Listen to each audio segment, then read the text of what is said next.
What's going on, everyone? Many of us, myself included, are anxiously waiting for the upcoming Aquaman 2, Aquaman and the Lost Kingdom. It is set to release March 17th, 2023, so next year. And between now and then, you imagine that we will start getting the promotional tour, right? You would imagine at the back half of this year, it'll likely start bleeding into when we get the movie released.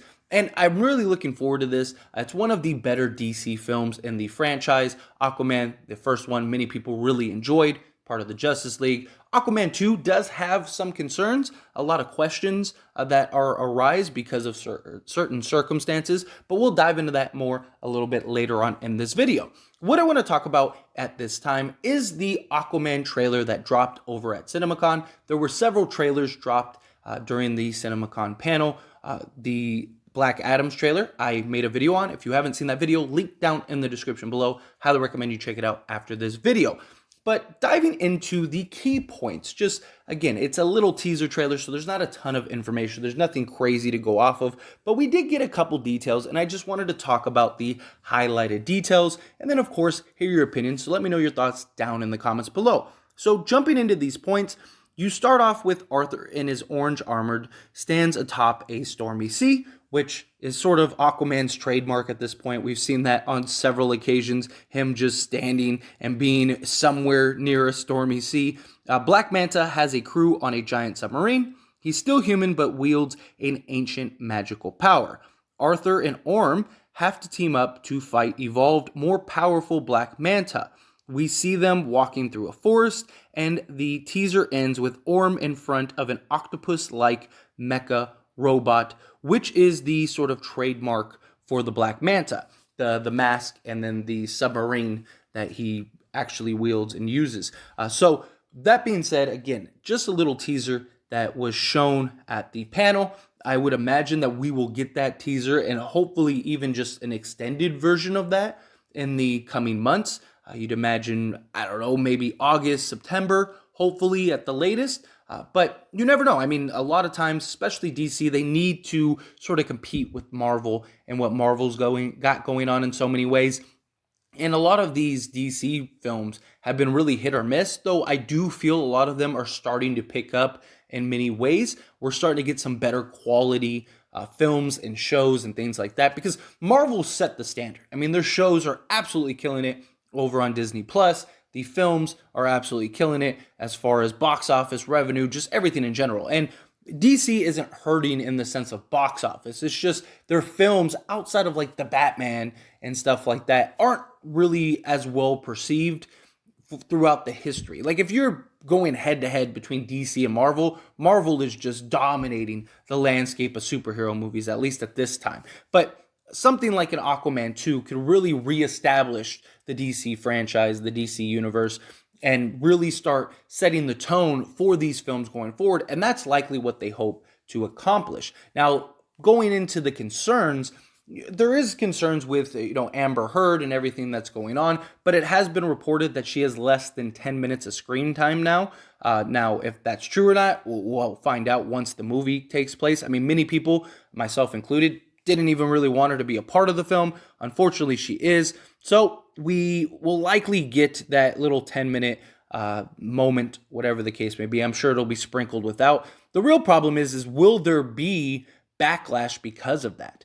Like, will it affect the film? Now, I think if it's a great film and she's not heavily utilized, again, if it's just like a 10-minute moment, something like that, again, I don't think it'll all be 10 minutes at once, but if it's sort of sprinkled throughout the film, I don't think people will heavily care. I mean, people might boo in the theater, stuff like that, but I don't think that it's going to be a huge deal. I don't think it's going to like affect box office or anything, but you never know. I mean, we have seen throughout the history of film, many films just get destroyed because of like even smaller controversies, let alone what's going on with Johnny Depp and Amber Heard. I mean, it is the top of the top news right now, right? You can't go anywhere without seeing some information, somebody reporting, somebody talking about that situation. But when it comes to Aquaman 2, hopefully it's far enough removed to where maybe it sort of Johnny Depp wins or whatever the case, whatever the end result of this trial takes place.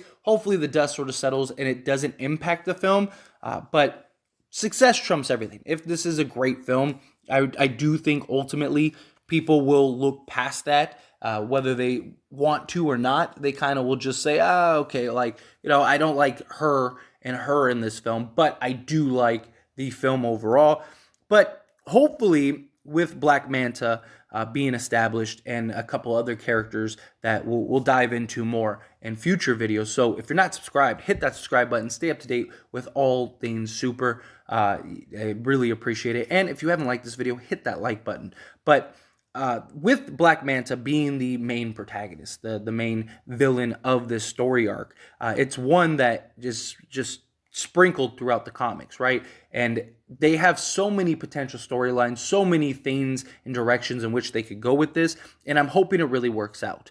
You have Arthur and Orm having to team up to take on and fight an evolved Black Manta. I think that is something that really could set the tone again for DC and just Aquaman going forward.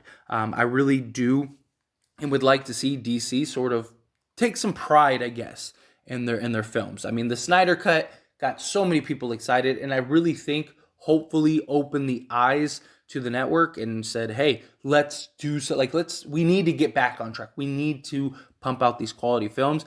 And I'm hoping Aquaman and the Lost Kingdom is one of those films that can do that. We saw a nice little cameo in Peacemaker. It's been long enough. If you haven't seen Peacemaker, you got to see Peacemaker. But we got a nice little cameo. People were excited for that. And I think that is something that really sort of adds value to the potential of the film going forward. But anyway, that being said, as always, this is a discussion, so I want to hear from you. Let me know your thoughts down in the comments below. What did you think of this information, these details, as far as the trailer goes? Did you see the trailer? If you did, what did you think of it if you saw it in person? I know at some point there was the trailer online from what I saw. I couldn't find any active links or anything like that, so I actually haven't personally seen the trailer, just the details that were relayed from people that were at the panel and saw the trailer actually released. So I just wanted to share that information with all of you. That being said, again, let me know your thoughts and opinions. What is your opinion on Amber Heard in this whole situation? Are you okay with her as long as she's in 10 minutes or less of the grand total of film? Then yeah, it's fine. Do you think like, nah, I don't want to see her at all? Oh, maybe I'll close my eyes or blink during that time, go to the bathroom, whatever the case may be. And yeah, that being said, if you haven't liked this video, hit that like button. Helps me out a lot. Lets me know you enjoy these types of videos, and I truly appreciate it. If you're not subscribed to the channel, hit that subscribe button. Follow with the bell notifications. Stay up to date with all things Supes. I'll see you all in the next one. Thank you.